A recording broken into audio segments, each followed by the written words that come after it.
विकाररहित आयुष्य.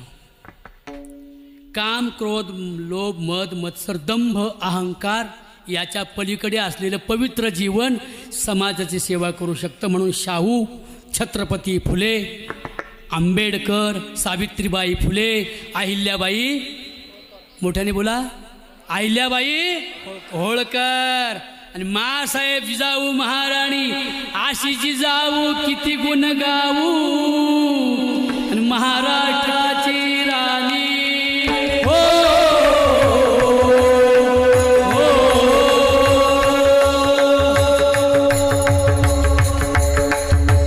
मासाहेब जिजाऊ, सावित्रीबाई फुले. अरे ज्या ब्राह्मण समाजानं कुटुंबाच्या कुटुंब बरखास्त केली, त्या एका विधवा ब्राह्मण पुरीचा पोरगा दत्तक घेणारी सावित्रीबाई फुले आहे. ती